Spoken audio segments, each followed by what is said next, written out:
জুলাই জাতীয় সনদের ভিত্তিতে আগামী ফেব্রুয়ারিতে নির্বাচনের আয়োজন গরণ সহ ৫ দফা গণদাবি যৌথ বিক্ষোভ মিছিল ও সংক্ষিপ্ত সমাবেশ করছে আনোয়ারা কর্ণফুলী জামায়াতে ইসলামী। সেপ্টেম্বরের ২৬ তারিখ শুক্রবার ফজরত ১১টায় কর্ণফুলীর বড় উড়ান রাস্তার মাথাতুন বিক্ষোভ মিছিল বাইরে ১ কিলোমিটার সড়ক প্রদক্ষিণ শেষে আনোয়ারা টানেল সড়ক মুরুত আই সংক্ষিপ্ত সমাবেশে মিলিত হয়।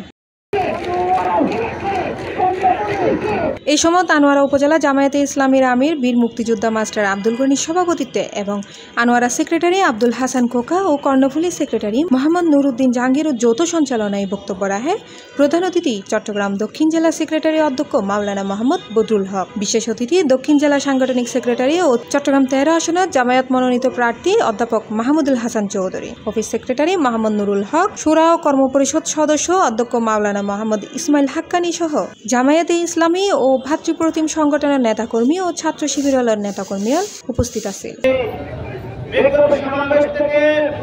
আমরা জানিয়ে দিতে চাই, জুলাই সনদের ভিত্তিতে অবশ্যই ফেব্রুয়ারির মধ্যে জাতীয় নির্বাচন অনুষ্ঠিত হতে হবে।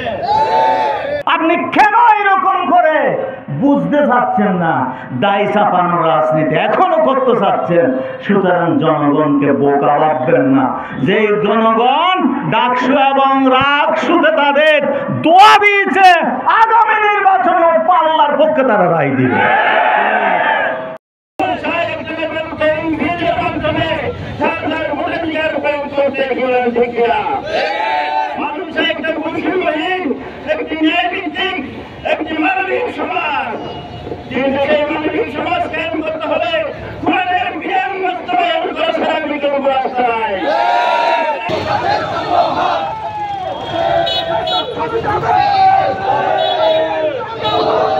C+ TV Chittagong.